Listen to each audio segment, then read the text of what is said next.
আর তলের থেকে উই পোকা এসে আখের আগাগুলো খেয়ে ফেলাইছে। দেখেন, যে কোনো জিনিস আপনারা করবেন সেই জায়গা নির্বাচন করবেন, ভালো এক জায়গা। আসসালামু আলাইকুম। আখের আগা থেকে আখ জাগ দিয়ে কিভাবে কলাই আমরা সেইটা আজ দেখবো ইনশাল্লাহ। তো প্রথমত আমরা আখগুলো সাইজ করে কেটে নেব। আমরা এখানে নিয়েছিলাম বটি। আমরা যদি কাছের থেকে দেখাই কিভাবে কাটা হচ্ছে, এই আমরা সবসময় আখ কাটবো আলোকে এরকম মাথা থেকে কাটবো। আর এই যে খোসাগুলো আছে, খোসাগুলো আমরা ফেলাবো না, এইগুলো থাকলে এর ভিতর দিয়ে আমরা একটা খুলে দেখাই। এই যে ভিতরে এই যে কলগুলো আছে, এই খোসাটা যদি না ফেলাই তাহলে কিন্তু এটাই হোম অয়েল। এইখান থেকে কল বেরোবে। তো আমরা এরকম কাটবো না, আমরা শুধু মাথা থেকে এইখান থেকে এরকম ভাবে কাটবো। কাটে কাটে আমরা কাটিং সিস্টেম করতেছি, আমরা যেরকম ঘাস কাটিং দিই সেরকম ভাবে আমরা আগে কেটে নেব।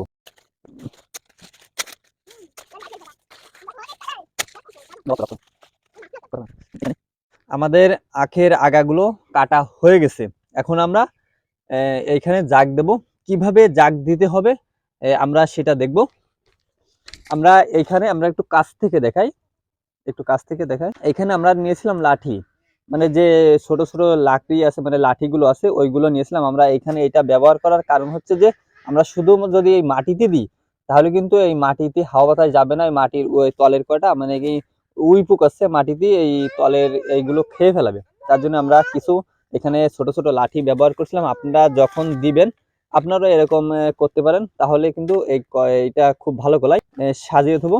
আর একটা জিনিস খেয়াল করতে হবে, এইটা হচ্ছে পুরো ছায়া জায়গা, এটা দিতে হবে। যদি রোদের ভিতর হয় তাহলে কিন্তু এটাই হোম ভালো পাবে না। হ্যাঁ, তার জন্য এইটা হচ্ছে ছায়া জায়গা দিতে হবে। দেখি আমরা যে খড় করি আমাদের, এই যাচ্ছেন খড়, এটা হচ্ছে বুলাকের দানের আমাদের যে খড়টা। এখানে কিন্তু আপনাদের যদি খড় না থাকে তাহলে কিন্তু আপনারা এখানে বন মানে চিকুন জাতীয় মানে চিকুন আঁশ জাতীয় বন এখানে কিন্তু ব্যবহার করা যাবে যদি খড় না থাকে। আমাদের খড় আছে, আমাদের বন এটা আনা লাগছে না। আর পাতা যদি দেওয়া হয় তাহলে কিন্তু ভালো হয় না, গাছের পাতা যদি দেওয়া হয় তাহলে ভালো হয় না। ওইটা মোটা দানা, যত চিকুন দানা দেওয়া হবে তত ভালো হবে হোমের দিকে।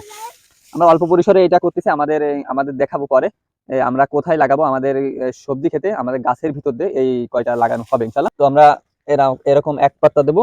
এক পাত্তা দেওয়ার পর আমরা ভালোভাবে খড়টা আর এক পাত্তা দেবো। হ্যাঁ, না 5 দিন না 6 দিন লাগছিল এভারেজ এইটা কলাতে। আমরা তো আপনাদের দেখাইছিলাম, আমাদের সবজি খেতে সে দিয়েছিলাম।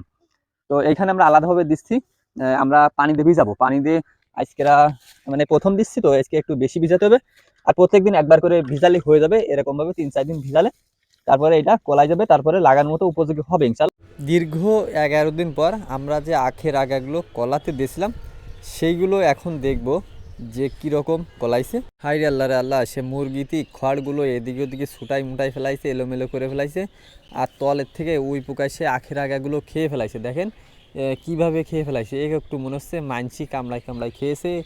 তো এইটা হয়েছে কিন্তু আমাদের ভুলের কারণে। তো আপনারা এই ভুলটা করবেন না। এই ভিডিওটি বোঝানো আপনাদেরকে একটা জিনিসই বোঝাচ্ছি আমরা যে যে কোনো জিনিস আপনারা করবেন সেই জায়গা নির্বাচন করবেন, ভালো এক জায়গা। আপনারা যখন আখের আগাগুলো কলাইতে জায়গা নির্বাচন করবেন সেই জায়গাটা যেন ভালো হয়, কোনো সমস্যা না হয় সেইভাবে দেখেই কিন্তু আপনারা আগে আখের আগাগুলো কলাইতে দেবেন। তো আমাদের মতো এরকম যেন হয় না, আপনাদের দেখাই দেওয়া হলো। তো আখের একটা আগাই বেঁচে ছিল সেইটা আমরা লাগিয়ে দিলাম আমাদের সবজির এইখানে। তো আপনারা সবাই ভালো থাকবেন, সুস্থ থাকবেন। আসসালামু আলাইকুম।